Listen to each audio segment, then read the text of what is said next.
Hey, pilot, welcome back to Ready for Pushback. I'm Nick Fialka. It's a great day to be flying, and today's conversation is a solo show just for you, and it is a little story about what happened to me the other day because I lived through 2 interview questions and 2 different flights, and it was wild. It all started as a spark. Maybe it was the sound of jets racing across the sky. Or the feeling of your heart racing as you watch a crop duster flying low and slow. Even then, you knew you were meant to fly. For pilots, it's more than just a job. It's a calling. The early mornings, the long hours, the relentless training, you didn't do it for the money. You did it for that moment. That moment when the wheels lift off and the earth falls away beneath you. But flying is just the beginning. The journey to your dream job takes more than just skill in the sky. It takes strategy on the ground and a lifetime of learning. Most pilots don't understand what career opportunities are available in the world of aviation. Learn how to go from good to great, from flight school to regional to major, and from hopeful to hired. Whether you're sharpening your skills, building your resume, or preparing for that big interview, this is where pilots come to level up. Let's get ready for Pushback. Here's your host and my dad, Nick Fialka. So the other day I was flying, and man, golly, it was a beautiful day. It was a great day to fly, and I didn't expect to be running into these 2 scenarios. I was going from Atlanta to Miami and back, and it was just great. We landed in Miami, and we had a gate change. We were originally going to park in Hotel 9, and then we contacted the ramp, and they're like, hey, new gate at Hotel 8, and they cleared us to enter the alleyway. So when I looked at my chart, I saw that there were 3 lines that bring you in, and I was in a 757-300, and it gave me a little highlight saying I needed to take the middle lane in because the other 2 lanes were too narrow. And so we pull into the alleyway, we taxi to Beam Hotel 8, and there was no sign of life. We were there a few minutes, we waited. Usually the rampers will show up, but nobody showed up.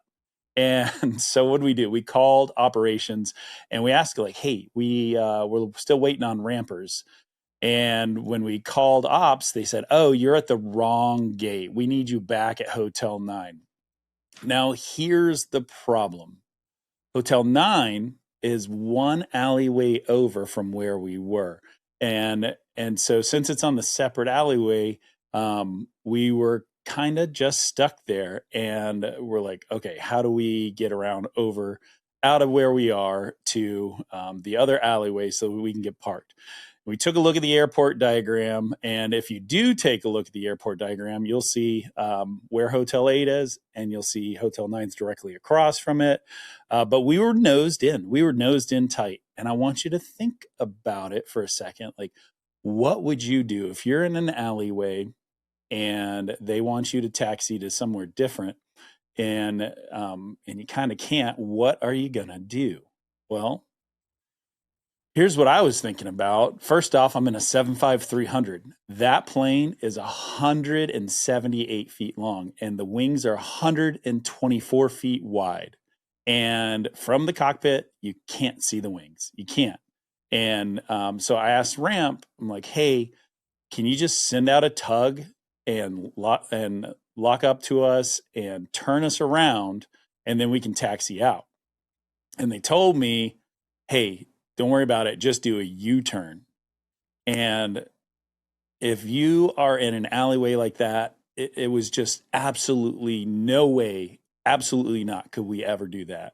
And here's why. Because the turning radius of the 757-300 is supposed to be 141 feet. Do you know how wide that is? Neither do I. I have no idea. That seems really big. It seems like a big circle to try to turn around. And so there's our first threat, is if you try to turn and you clip a wingtip, that's it. Like, Nick's done being a professional aviator. And so that possibility just doesn't exist. Also, I've got 244 passengers and I weighed about 220,000 pounds. So, in order to turn that thing, I need to bring the aircraft up to breakaway thrust and get it moving forward. And then as I turn, I would need to be leaning on some of that power to help me turn. And that jet blast would flip over anything around us. And so I looked, and what's around us? We've got rampers, we've got baggage carts, I've got empty cargo bins, there are cars parked around, there's dumpsters, there's a million things out there. And so that was clearly a no-go. But I kept getting pressure from voice after voice on the radio. Just do U-turn, just do U-turn. There's plenty of space. You could totally do it. And so here we are, basically the aircraft's not moving and it's up to operations to figure out what they want to do for us, because I had to put my foot down and say, look, we can't turn. And I had to be careful about it and empathetic about it, but no way. It's just too risky. So about 10 minutes go by and they finally decide to park us at Hotel 8, which was the gate that we were there for, and it was no big deal. So ask yourself, what are you going to do in this scenario? If you're sitting in an interview and they give you this scenario, and they put you in this seemingly no-win situation, you have to answer what you're going to do. And the first thing you're going to need to do is set the stage a little bit more. You're going to have to verbalize the question back to them and then talk aloud about the fact that, well, clearly we can't turn around for all these different reasons. Could I have tried it? Sure, I could have tried it. But would I have been successful? Maybe not. It's tricky, but we're pilots who are prudent. We're pilots who are thoughtful. And really, we're getting paid to make those decisions that other people don't want us to make. Our job is to be safe pilots first. And so I'd be leading all of this with empathy. Like, I understand that the ramp made an error. They have this mistake that they've made, and it's no fault of anyone. But I also understand that the people that are talking to me, like, they're in operations. They're not sitting next to me in the flight deck. And my first officer, he's talking, like, we're both on the side of, like, man, there's just no way, because we see where we are. We know what we can do and can't do, and we're just not interested in taking the risk. And so setting that parking brake and just stop, taking a breath, like, that's the best thing we can do.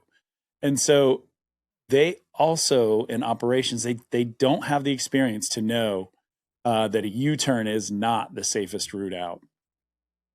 So next, what are we going to do? We're going to expand the team. And I could have radioed dispatch. I could have discussed it and talked to them, but he would have probably agreed with me. He's back at the headquarters and he can't see where we are. So I expanded that team with the first officer. And as we chat, it was really great because the first officer was a Spitfire client. And he agreed with me that he didn't feel safe. And we made our decision. We stuck with our decision. So when you have two people not feeling safe, or just even one person not feeling safe, like, we should err on the side of safety. I think that's thing number one. And so we made our decision and we stuck with it.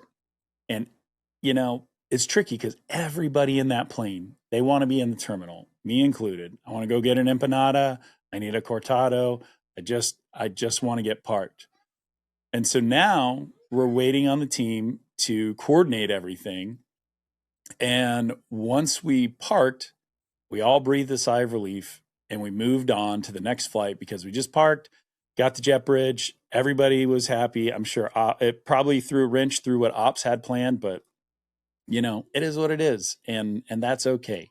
And sometimes you are paid to make the hard decision. So if you get that scenario, something like that, and it's no win situation, I want you to talk it out. What you're thinking about, what your thought process is as you're going through everything. Lead with empathy, but also know that you're going to make a safe decision in coordination with the person sitting next to you and anybody else that you can expand the team to. Once you do that, even if it's not what people want, it's what you've decided to do. And that is what a captain does, is makes a decision that he or she thinks is the right decision. And when you do that, you're successful. And no company is going to argue with you by keeping people safe. And sometimes you just got to make an unpopular decision. And that's what you've got to do. But if you don't lead with empathy, then it's going to seem like you don't care. Like you're like, oh, I'm going to just park here. I'm going to do it and make them do my will. Well, that's not a win. That's just you kind of being a jerk. So think about that and chew on that. So we did it. We made it through. I got my empanadas. I had my cortado, and Miami's just my favorite spot to have the best food. And so that's what I did. Next, we flew back. We came back to Atlanta, and we just dumped ourselves right into another interview scenario. So everybody deboarded, and then I greeted the passengers because we were going to go down to Orlando. I said hi to everybody, and everybody started boarding. I started getting everything ready, doing all the pre-flight checks, getting the FMS set up, and doing the things you do. Probably 15 minutes before we're supposed to leave, a ramper walked into the cockpit and he says, "Captain, we've got a big problem." I was like, "Uh-oh." Honestly, it's the first time I had left on my first thing I thought about was how much time I had left on my duty clock. Because when somebody comes in and says, "Hey, we have a big problem," I'm like, okay, do I have enough duty day left? Is this going to be a big problem, or is this going to be like something's going to take some time? And once I stopped thinking about myself, I finally asked the guy, like, "Hey, what's the problem?" And so here's what he says. He's like, "Hey, sir, we had about 2,000 pounds of fish in styrofoam coolers in the front cargo hold. All of the coolers shifted during flight, and all the styrofoam broke, and there's fish everywhere. It's all water and fish, and it's gross, and it smells terrible. And I don't know what to do. What should we do?" I was like, oh my gosh. So you just can't make this stuff up, y'all. So I'm finding myself like back in the middle of another interview question. Like, what would you do if your cargo hold is completely covered in juice and the whole place is going to reek of fish and you've got to make this decision? Well, thing one, start with empathy, right? I told the ramper first, like, "Hey, I'm not in a hurry, and you should know that I'm not upset and things like this happen. So let's figure this out together. Let's find a good solution." And I know how stressful this can be because they are really, really focused on getting the aircraft out on time. So the first thing we did is we expanded the team. So we walked outside together so that I could see the situation. Oh my gosh, guys, like it was not pretty. It looked like a fish market on the ramp. Guys were bringing out massive, massive fillets of salmon, like entire Chilean sea bass. And it was the most delicious problem that I've ever come across. So a lot of guys are standing around with their hands on their hips. Some guys are working, trying to unload this plane with the fish and stuff, and it's all in the front cargo hold. So I talked with the rampers, and their big concern was that they weren't sure how to get rid of that fish smell. And I joked with them a little bit. I was like, "Hey, I'll just go get my truck and we could just go back to my house, have a cookout, and just be done with the day. What do you think?" And that was fun because it seemed to make everybody feel a little bit better. And I told them to just keep unloading. I'll make some phone calls. I'll see if I can come up with something, and we'll figure it out together. So my first call was to my dispatcher. And if you don't know what a dispatcher is your other partner in crime, and they sit in the headquarters. They do all the flight planning. They're in the operations center, so they have the ability to talk to people around them And when I told him what happened, he was certainly surprised. And he immediately delayed the departure, which I think is really, really important because it took all of the stress off of the guys on the ramp because they're graded on their timely departures and being out on time. And it's really, really important to them. They get really stressed out. It's important to their jobs. And so having an aircraft go out on time is kind of vital to them. That's all they're focused on, making sure everybody's out on time and they do their job below the wing. So then the dispatcher called maintenance and I hung up and I called a mentor of mine who's a check airman on my aircraft. And I told him about it and he laughed and he's like, hey, listen, man, you should also call the duty pilot. And the duty pilot is another pilot who sits at a desk in the operations center. And when something goes awry, he has every phone number of everybody in the company and they can help figure things out. And so he started making some phone calls. The dispatcher called the hazmat team and called maintenance. And then I got on the radio. I checked with ops that they were tracking what was going on. And then I called maintenance myself on the radio and they started getting their team moving.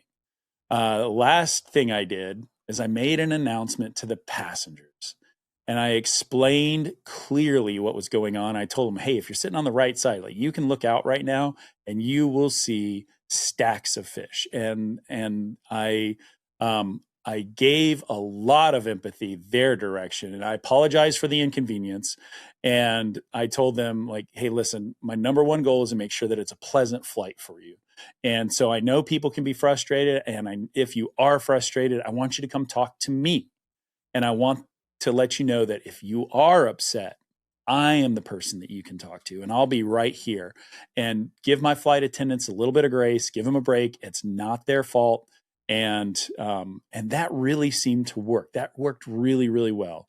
It took about 15 minutes, and all of a sudden, a maintenance guy comes up to the cockpit, and he's like, "Hey, listen, I cleaned the entire cargo hold. It's all decontaminated, and everything is clean." And that was amazing news. The guy's name was Jared, and I made an announcement to the passengers and I introduced Jared to everybody and they smiled and they gave him a round of applause. No lie. Like, I'm like, this is the guy that's saving the day. And Jared did. He saved everybody's bacon that day. And I hope somebody gave him a salmon fillet as a prize. So we departed about 40 minutes late. But at the end of the flight, the entire cabin full of passengers, they thanked us as they deboarded. And that is like, that's when you know that the difference that empathy and communication can have on a flight, like even if you're not comfortable talking to people, your communication is going to build trust. It's going to build gratitude from your passengers. It makes all the difference. And never once have I ever faced a scenario like that. And honestly, like I had no clue what to do. And it would have been super easy for me just to like sit up front, be quiet and just wait and let the time tick through and let the rampers figure out everything for themselves. But I could have just relied on the flight attendants to make the announcements and never have come out, never faced the passengers. I could have also not expanded my team. I could have skipped all of it. I could have let the ramp guys figure it out. I could have let them take the heat for it. But then the delay would have probably gone longer and longer and longer. And all I know is that when I'm faced with some kind of conundrum like that, I fall back on expanding my team. And I start looking to my right and talking to my first officer. And then I bring in the flight attendants when I need to. And I always give the dispatcher a call. And if I can, I'll call a mentor and get guidance, because that is like, don't try to build the castle on your own. Like look for the opportunity. Many hands make light work. I know I'm not smart enough to handle all this on my own. And I know that the community that I build of knowledge around me, it's the only way to get things working. And that's the only way that I'm going to succeed. And so that's what I want you to take away from this: empathy, communication, and don't shoot from the hip. it will keep you safe. It will help you achieve your goals, and it will get you to that point where you can succeed at your interview. Be ready for impossible scenarios. Be ready for them to try to give you something that's going to stump the chump. And so expand your team, lead with empathy, get the communication going, and be that positive influence. Be the one that can help find a good solution. And that's where you're going to succeed. All right? So good luck, and I hope that all the fish that you have are delicious. And next time, I hope you have a Jared in your airplane too. I'll see you on Monday. All right, pilots, that's the episode. I hope you've really enjoyed it. But before you go, do me a quick favor, subscribe to my show, and leave me a review. Give me a 1-star review if it was totally worthless. Give me a 5-star review if it was the most amazing thing you've ever heard. I want to hear from you. So if you can give me a review, subscribe to the podcast, make yourself a little bit better, I will be happy. You'll be happy. We'll keep crushing. I cannot wait to see you on the next episode. This podcast is for informational and entertainment purposes only. The views expressed are those of the hosts and guests and do not constitute professional advice. The producers and sponsors make no representations or warranties regarding the accuracy, completeness, or applicability of the content.